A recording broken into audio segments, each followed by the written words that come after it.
Et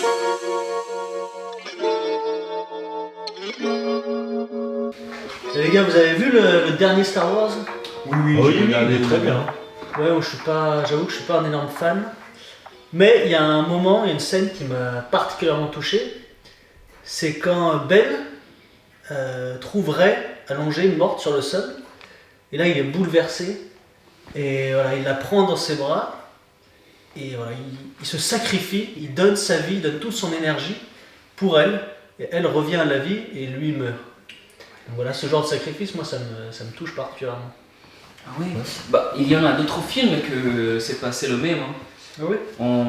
J'ai regardé aussi Avengers Endgame. Oui. Et récemment, et on a vu que Iron Man il fait pareil. En fait, il avait la chance d'utiliser une arme pour tuer les méchants Thanos. Or, il savait bien que s'il l'utilisait, elle était trop forte, donc il allait mourir. Mais il l'a fait quand même. Il a donné sa vie pour sauver tous les hommes, quoi. Il a sauvé la Terre dans ces moments-là. D'accord. Moi, ça me paraît un peu irréel, tout ça. C'est rare que dans la vie, quelqu'un se sacrifie pour donner sa vie. Bon, moi, il y a un film que j'aime beaucoup, c'est Narnia. C'est très bien. Il y a Aslan qui donne sa vie à la place du Edmond, les petits frères qui étaient les traîtres. Et puis lui, il se sacrifie. Et finalement, à la fin, il ressuscite et j'ai trouvé ça vraiment génial.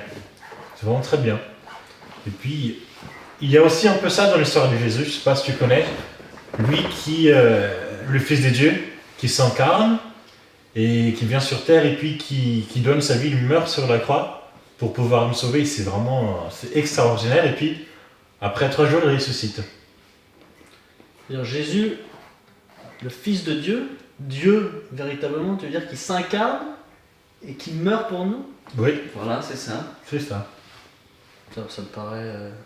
Oui, ça... Tu connais pas l'histoire de Jésus? Bah, je connais l'histoire de Jésus en gros, mais bon, ça me paraît... Voilà, je comprends pourquoi il aurait fait ça. Pourquoi Dieu se serait abaissé en devenant un homme et serait mort pour des êtres comme nous. Non, j'ai un peu de mal à saisir la chose, quoi. Tu sais, je connais quelqu'un qui peut mieux t'expliquer tout ça. Si tu veux bien venir avec moi, on va partir au séminaire de la Castille. Et là, je connais quelqu'un qui va vraiment t'expliquer tranquillement ça. Tu veux venir? Bah oui, avec plaisir. Good, on y va. Allez, on y va.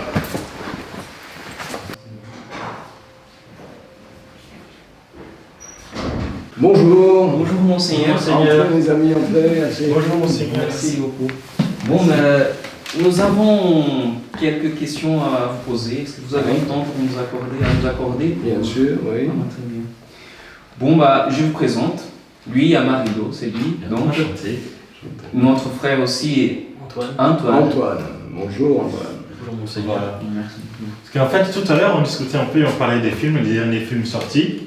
Et notamment, on a vu les super-héros, qu'on a trouvé vraiment très intéressant, le fait qu'ils aient donné leur vie pour sauver l'univers. Très intéressant. Et on est arrivé à parler du Christ, lui qui s'est incarné, et qui a souffert et a donné sa vie pour nous. Et au 3e jour, il est ressuscité d'entre les morts. Et du coup, notre frère Antoine, il voudrait un peu comprendre tout ça, comment il s'est fait homme et puis pourquoi il a donné sa vie pour nous. D'accord. Oui, on m'a parlé de l'incarnation. Du coup, je voulais vous demander, monseigneur, si vous pouviez m'en dire un peu plus sur l'incarnation. D'accord. Oui, l'incarnation, donc, le mot lui-même déjà, eh bien, pourrait donner quelques indications. Hein. Incarnation, le mot in déjà veut dire dans. Incarnation, donc incarné dans la chair, donc ça veut dire vraiment quelque chose qui va venir dans la chair. Quel est ce quelque chose? Quel est ce quelqu'un? Pour nous chrétiens, ce quelqu'un, cette personne, c'est le Christ lui-même qui vient dans la chair, donc dans la chair de l'homme. Bon. Alors, nous pourrions avoir effectivement une réponse telle celle que l'on a dans des cours de catéchisme, style question-réponse que j'avais lorsque j'étais enfant. Il fallait apprendre par cœur les questions et les réponses, bien entendu. Donc ça pourrait correspondre à la question suivante. Qu'est-ce que l'incarnation? Eh bien, l'incarnation est l'acte par lequel le Fils de Dieu a revêtu volontairement un corps humain. Voilà la réponse que l'on pourrait donner. Hein. Mais est-ce que ça nous fait beaucoup avancer? Pas trop. On attend autre chose maintenant. Hein. Alors, que nous dit l'Écriture? Parce que maintenant, les seules pistes que nous ayons pour aller plus avant dans la compréhension de l'incarnation, c'est l'Écriture. L'Écriture, eh bien, elle va nous dire des choses très importantes, en particulier dans le prologue de l'Évangile selon Saint Jean. Donc déjà, dès le début de ce prologue, nous avons des indications, et je vais en profiter, tiens, si tu veux bien tenir ça, voilà, je vais en profiter pour lire ce passage, ces quelques versets du début de l'Évangile selon Saint Jean. Au commencement était le Verbe, et le Verbe était avec Dieu, et le Verbe était Dieu. Bon.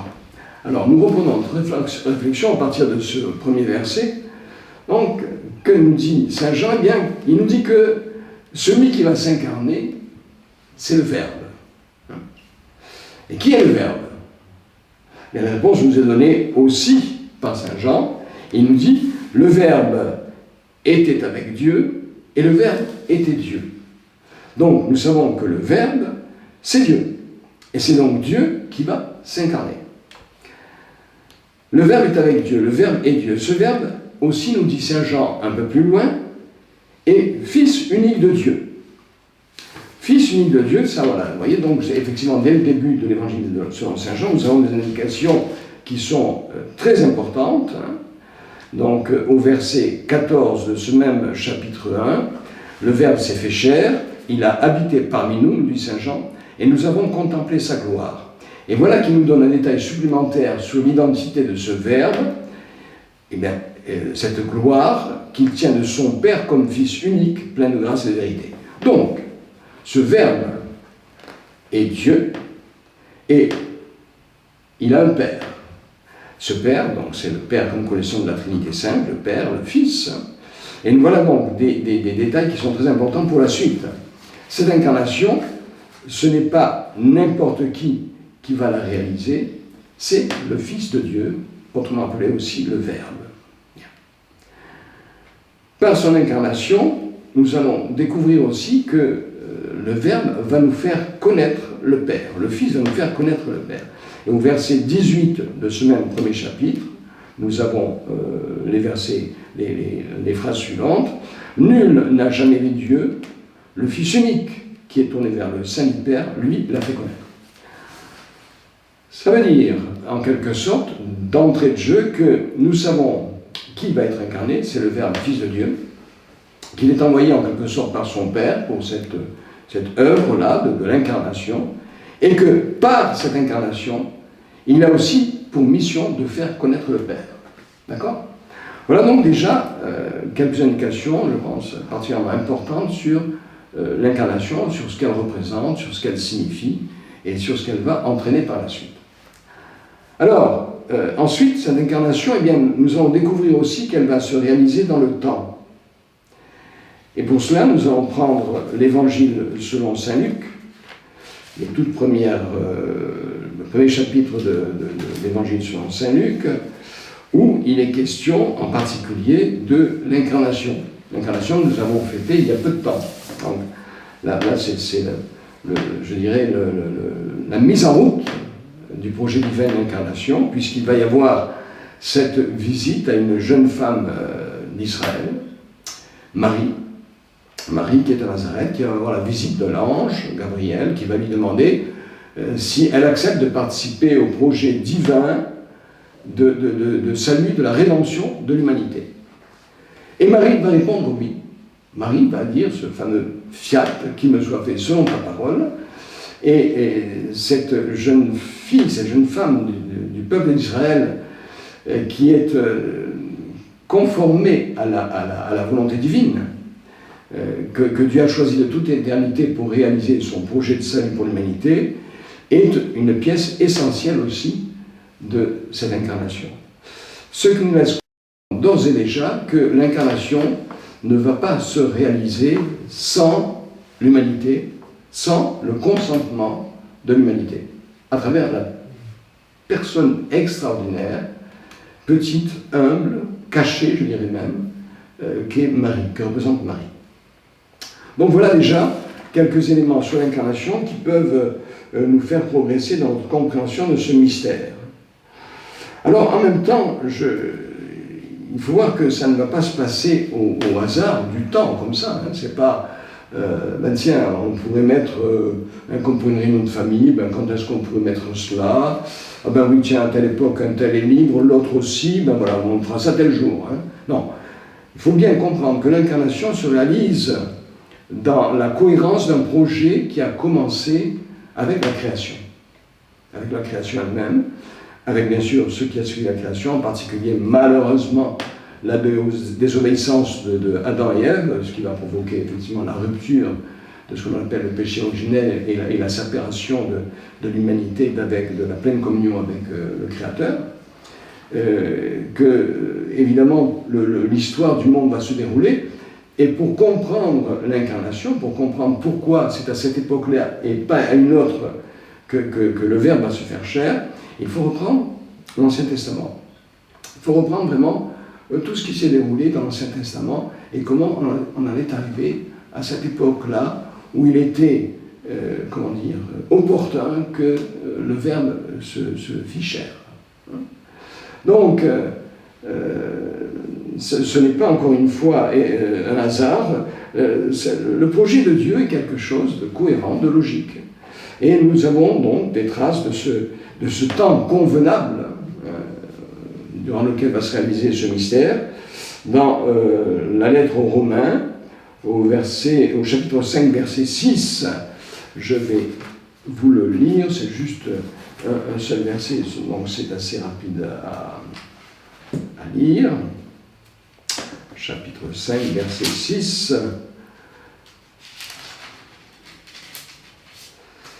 Voilà. Donc, voilà. C'est en effet, alors que nous étions sans force, c'est alors au temps fixé que le Christ est mort pour des impies. Ça veut dire, vous voyez, que lorsque le mystère de l'incarnation et la vie de Jésus parmi les hommes durant 33 ans, sa passion, sa mort et sa résurrection, vont se produire à un temps véritablement où il semble que la coupe était pleine. Alors, on est arrivé à un moment de l'histoire de l'humanité où, j'allais dire, c'était le moment ou jamais. Dieu ne peut pas faire autrement que d'intervenir à ce moment-là. Donc, vous pourriez me répondre, oui, mais alors, avec ce qui se passe aujourd'hui dans le monde, les guerres, la corruption, la déchéance humaine, dépravation des mœurs, aujourd'hui ce que nous vivons, donc cette pandémie qui touche la planète entière et dont on ne sait pas où elle va nous conduire, est-ce qu'il n'y a pas là aussi un ras-le-bol en quelque sorte qui pourrait provoquer une action de Dieu? Mais, oui, bien sûr, mais je pense que Dieu agit. Si nous sommes assez attentifs pour lire les événements et pour lire en même temps les Écritures qui nous permettent d'interpréter les événements d'aujourd'hui, nous pouvons dire que Dieu agit. Et que nous sommes sans doute, là aussi, à une période importante, je dirais cruciale, de l'histoire de l'humanité. Donc, vous voyez, le projet de Dieu n'est pas figé dans le temps, il intervient véritablement à des moments précis de l'histoire et selon le projet même de Dieu, mais il se déroule et nous sommes, en quelque sorte, partie prenante de cette histoire, de ce projet, et en tant que chrétiens, nous avons à être attentifs pour savoir comment réagir aux événements et à ce que nous dit le Seigneur à travers cette incarnation qui se continue d'ailleurs. L'incarnation ne s'est pas limitée à un moment donné de l'histoire, elle se continue de par le mystère du Christ vivant parmi nous dans son Eucharistie, et aussi par le mystère de son Église, l'Église du Christ, qui est une prolongation de son incarnation parmi nous. Voilà, donc les premiers éléments que je pouvais vous donner sur la question, mais maintenant vous avez peut-être d'autres questions à me poser encore. Merci beaucoup. Mais du coup, pourquoi est-ce qu'il fallait que, comment dirais-je, pourquoi il y avait besoin que Dieu s'incarne? Vous nous avez dit du coup que le Verbe s'était incarné, que Dieu s'était incarné, mais pourquoi? Vous avez en partie déjà répondu à cette question, mais un peu plus de détails. Oui. Pourquoi fallait-il que Dieu s'incarne? Oui, en fait, est-ce que cette incarnation était nécessaire? C'est ça. Est-ce qu'il fallait que que Dieu s'incarne pour que nous arrivions à cette rédemption. Et, je dirais qu'effectivement, comme tu le dis Antoine, nous avons déjà une partie de réponse à cette question par les éléments que j'ai livrés précédemment, ces raisons évoquées plus haut, en particulier parce que le Verbe seul, le Fils seul peut nous révéler qui est le Père. Voilà, donc cette incarnation est déjà justifiée par le seul fait que nous avons besoin de connaître le Père. Nous avons besoin de savoir qui est Dieu. Et donc c'est le Christ, effectivement, qui par son incarnation va nous donner cette révélation. Il va nous révéler un Dieu qui est Père, mais aussi un Dieu qui est Fils à travers lui, et puis un Dieu qui est Esprit. Le Père, le Fils et l'Esprit Saint. La Trinité Sainte, n'est-ce pas? Bon, et puis, ensuite, pourquoi est-ce que cette incarnation était nécessaire? Bien parce que, pour notre salut, il devait descendre du ciel et prendre chair. Voilà. Alors vous allez me dire, bon, d'accord, c'est ce qu'on nous dit dans le credo, mais comment essayer de comprendre la chose? Eh bien parce que, pour sauver l'humanité, au-delà même donc de nous révéler qui était le Dieu, donc nous révéler le Père, etc., il y a aussi ce point de la rédemption qui nous est apporté par le Christ, n'est-ce pas? Et que, donc, pour sauver l'humanité, il fallait véritablement que Dieu puisse s'en approcher.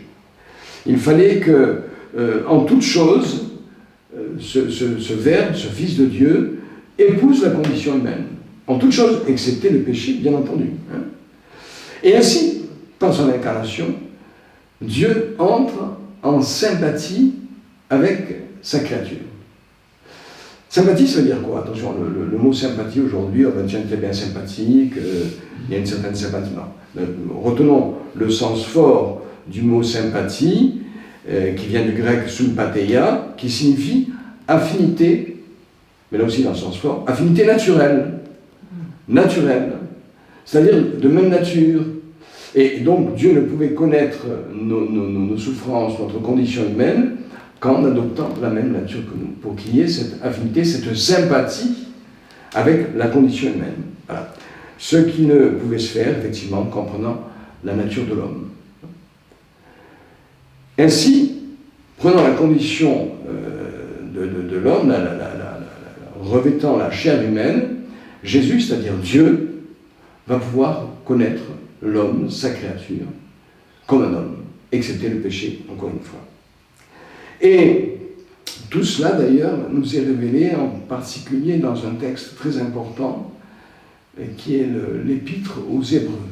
L'Épître aux Hébreux qui a été écrite par un proche de Saint Paul, et qui va reprendre justement toute l'histoire de l'Ancien Testament, en particulier en ce qui concerne l'aspect sacrificiel que doit donner le grand prêtre, et ce profil, en quelque sorte, qui est donné par toute la notion de sacerdoce et de grand prêtre dans l'Ancien Testament, et qui annonce le véritable grand prêtre, c'est-à-dire Jésus en personne. Alors, nous savons aussi que le souverain prêtre, donc, qui est Jésus, va continuer aussi dans la droite ligne de ce qui a été annoncé dans l'Ancien Testament. C'est-à-dire qu'il va arriver au sacrifice parfait. Le grand prêtre était chargé donc d'offrir le sacrifice à Dieu. Vous savez, donc, dans l'Ancien Testament, il y a tout un développement de la liturgie du temple qui est décrite dans le livre du Lévitique et qui nous donne beaucoup d'indications sur ce point-là.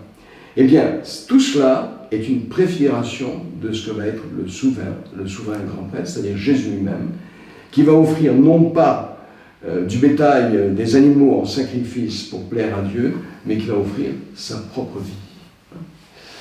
Donc, voilà des éléments aussi qui répondent en partie à vos questions. Maintenant, est-ce que vous avez besoin de précision? Est-ce que d'autres éléments vous sont nécessaires pour répondre à cette dernière question? Donc, si j'ai bien compris, Jésus-Christ, donc, il a dû s'incarner. Le Père, il a voulu s'incarner. Le Père, le Fils s'incarne. Le Fils s'incarne. Et lui, il avait un plan de salut pour nous. Et du coup, il a fallu qu'il se sacrifie pour nous aussi, comme les grands prêtres sacrifiés auparavant des victimes, lui aussi, il Lui, s'est fait victime pour nous. Et lui se fait victime pour nous. Et qu'est-ce que se passe après la mort de Jésus? Après la mort de Jésus, Pourquoi ça c'est-à-dire, nous- tu veux parler de la résurrection ou Oui, bien oui, du fait qu'en quelque sorte, la mort de Jésus, l'éponge va être passée sur nos péchés. Oui, parce qu'Antoine, il avait un peu du mal à comprendre cette question de la résurrection. Pourquoi le sacrifice et la résurrection de Jésus-Christ nous sauvent? Alors, là justement, il faut passer encore une fois à l'Épître aux Hébreux pour savoir donc encore le rôle essentiel que joue Jésus, si je puis dire, en tant que grand prêtre souverain. Donc dans l'Épître aux Hébreux, nous pouvons lire: nous n'avons pas un grand prêtre impuissant à compatir, c'est-à-dire à être en sympathie, comme je le disais tout à l'heure, donc incapable à compatir à nos souffrances, à nos faiblesses, lui qui a été éprouvé en tout à l'exception du péché. Donc ça veut dire que ce sacrifice-là est nécessaire. Pourquoi? Parce que le Fils de Dieu, le Verbe, est immortel. Nous sommes d'accord, puisqu'il est Dieu, il est immortel. Bon.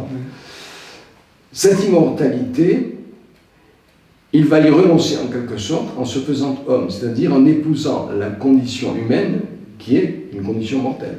Bien. Il va donc lui-même faire l'expérience de la mort, mais comme il demeure Dieu, puisque nous savons que Jésus-Christ est vrai Dieu et vrai homme, donc il ne renonce pas à sa condition divine en se faisant homme. Hein. Nous savons bien qu'il y a donc ces deux... il y a la divinité et l'humanité de Jésus qui sont présentes en sa personne, hein, de nature en une seule personne, et par le fait qu'il a toujours en lui cette puissance d'amour et d'immortalité, en mourant dans son humanité, il permet que notre condition mortelle revête l'immortalité. Par sa passion, par sa mort et par sa résurrection, bien sûr, parce que s'il n'y avait pas la résurrection, l'opération salut de l'humanité serait avortée. Il va permettre effectivement à revêtir son humanité, et donc la nôtre, de son immortalité en tant que Dieu. Voilà. Donc, évidemment, nous n'aurons pas de réponse, comme des équations qui nous permettraient de comprendre les choses de manière scientifique et autre, mais toujours est-il que c'est cela. Tout est dit là, hein, tout est dit là, c'est-à-dire qu'il n'y a pas de plus grand amour que de donner sa vie pour ce qu'on aime. Eh bien, Dieu ne pouvait pas faire autrement, effectivement, que de donner sa vie pour nous. Sa vie, il ne pouvait pas nous donner sa vie divine, immortelle. Quelle vie pouvait-il nous donner? Sa vie humaine. Donc, il devait passer par la mort pour pouvoir ensuite nous offrir, effectivement, sa vie divine, sa vie éternelle. Et c'est pour cela que, par le baptême, qui est véritablement une descente avec le Christ dans la mort, nous renaissons à la vie éternelle grâce à ce sacrifice offert sur la croix et par la résurrection qui a suivi. Ça va? Oui, ça va. C'est plus clair, non? Ouais. Bon, Merci beaucoup. un grand merci à Monsieur Molina. C'est déjà fini? Oui. Oui. Oh, Merci, merci. Merci beaucoup. voilà. Bien.